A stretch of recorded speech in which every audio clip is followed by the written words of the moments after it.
TAT જેવી સ્પર્ધાત્મક પરીક્ષાઓમાં જ્યાં દરેક માર્ક પર હજારો ઉમેદવારોનું ભવિષ્ય ટકેલું હોય ત્યાં એક નાનકડી ભૂલ પણ ભારે પડી શકે છે. અને એમાંય સૌથી મોટો વિલન છે નેગેટિવ માર્કિંગ. તો ચાલો આજે આપણે આ નેગેટિવ માર્કિંગના ચક્રવ્યૂહને કેવી રીતે ભેદવું અને એને જ આપણું હથિયાર કેવી રીતે બનાવવું એની કળા શીખીએ. પરીક્ષા હોલમાં પેપર હાથમાં આવતા જ દરેક ઉમેદવારના મગજમાં આ એક જ સવાલ સતત ઘૂમરાતો હોય છે. એક બાજુ એક માર્ક મેળવવાની લાલચ અને બીજી બાજુ જે મહેનતથી મેળવ્યું છે એ પણ ગુમાવી દેવાનો ડર.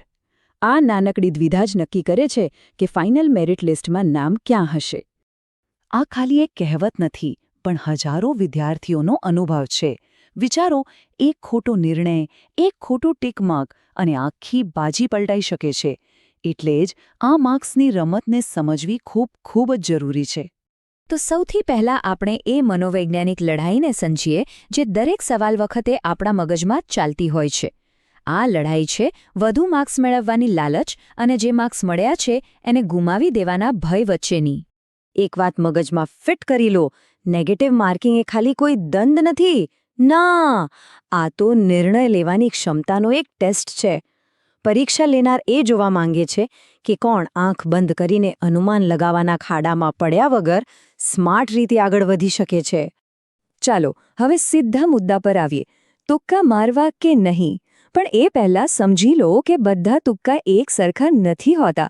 એક હોય છે બ્લાઇન્ડ ગેસ, એટલે કે આંધળો તુક્કો, અને બીજો હોય છે એજ્યુકેટેડ ગેસ, એટલે કે સમજી વિચારીને મારેલો તુક્કો.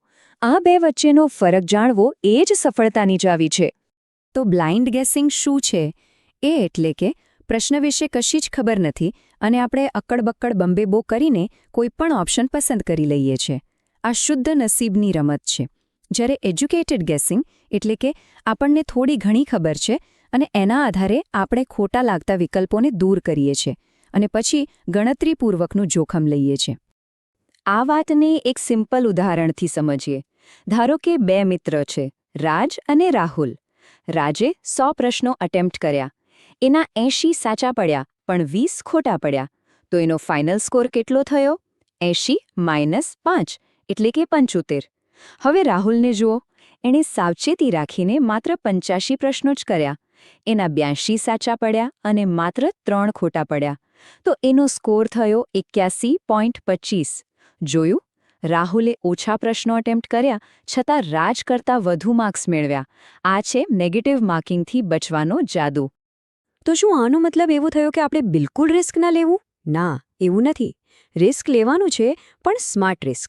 જ્યારે તમે 4માંથી 2 ઓપ્શનને 100% ખાતરી સાથે દૂર કરી શકો છો, ત્યારે એ 50-50 વાળા પ્રશ્નને અટેમ્પ્ટ કરવો એ એક ફાયદાનો સોદો છે.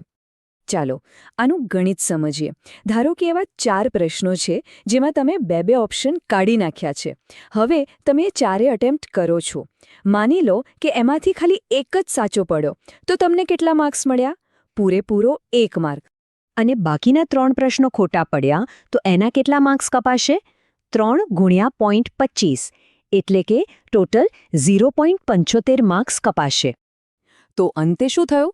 એક સાચાનો મળ્યો +1 અને 3 ખોટાના કપાયા -0.75. એટલે કે નેટ ફાયદો થયો +0.25 માર્ક્સનો. 4માંથી ફક્ત 1 સાચો પડવા છતાં તમે ફાયદામાં રહ્યા. આ છે એજ્યુકેટેડ ગેસિંગની અસલી તાકાત. હવે એ સ્ટ્રેટેજીની વાત કરીએ જેનો ઉપયોગ મોટા ભાગના ટોપર્સ કરે છે. આને કહેવાય છે 3 રાઉન્ડ ફોર્મ્યુલા. આ એક એવી પદ્ધતિ છે જેને તમને આખા પેપરને એકદમ વ્યવસ્થિત રીતે સોલ્વ કરવામાં મદદ કરશે. આ ફોર્મ્યુલામાં 3 સ્ટેપ છે. પહેલો રાઉન્ડ, જેમાં 100% પાક્કા આવડતા હોય એવા જવાબો આપવાના છે. બીજો રાઉન્ડ, જેમાં એલિમિનેશન ટેકનિક અને એજ્યુકેટેડ ગેસનો ઉપયોગ કરવાનો છે. અને ત્રીજો રાઉન્ડ, જેમાં બાકી બચેલા પ્રશ્નોને ફરી એકવાર જોઈને જે બિલકુલ નથી આવડતા એને છોડી દેવાનો નિર્ણય લેવાનો છે. તો રાઉન્ડ 1માં શું કરવાનું?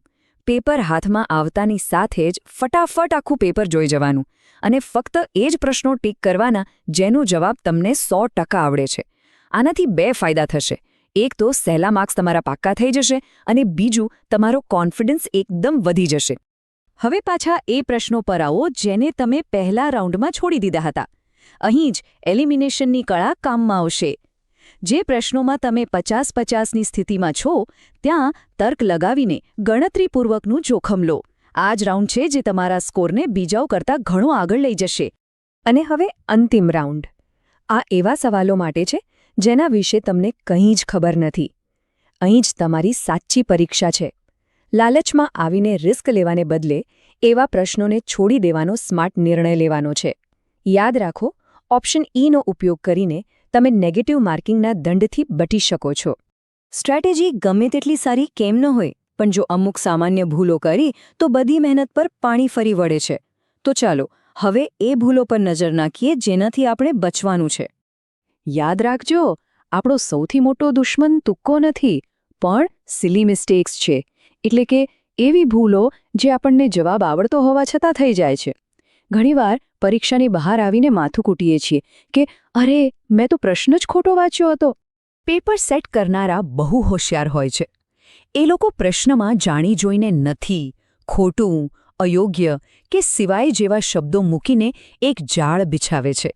અને આપણે ઉતાવળમાં એ જાળમાં ફસાઈ જઈએ છીએ. એટલે પ્રશ્નને હંમેશા ધ્યાનથી વાંચો. આવી એક નાનકડી ભૂલ તમને કેટલા માર્કનું નુકસાન કરાવે છે ખબર છે? પૂરા 1.25 માર્કનું. કેવી રીતે? 1 માર્ક જે તમને મળવો જોઈતો હતો એ તો ગયો જ, ઉપરથી 0.25 માર્કનો દંડ પણ લાગ્યો. એટલે સમજી લો, એક ભૂલ કેટલી મોંઘી પડી શકે છે. ઘણીવાર આપણો ઈગો, આપણો અહંકાર જ આપણને નડે છે. અરે, આ ટોપિક તો મેં કેટલી વાર વાંચ્યો છે, મને કેમ જવાબ ના આવડે? બસ આ વિચારમાં આપણે ખોટો જવાબ ટીક કરી દઈએ છીએ. યાદ રાખો, જે નથી આવડતું એને સ્વીકારવું એ પણ એક સ્ટ્રેટેજીનો જ ભાગ છે. તો આટલી ચર્ચા પછી શું લાગે છે? આ નેગેટિવ માર્કિંગ આપણો દુશ્મન છે કે પછી દોસ્ત?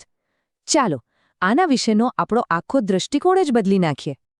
હકીકતમાં જે લોકો ગંભીરતાથી તૈયારી કરે છે એમના માટે નેગેટિવ માર્કિંગ એક મિત્ર જેવું છે. કેમ? કારણ કે તે એવા લોકોને સ્પર્ધામાંથી બહાર કરી દે છે જેઓ મહેનત અને વ્યૂહરચનાને બદલે ખાલી નસીબના ભરોસે બેઠા હોય છે. એ તમારી મહેનતને સાચું મૂલ્ય અપાવે છે. આ એક સવાલ સાથે આજના વિશ્લેષણને સમાપ્ત કરીએ.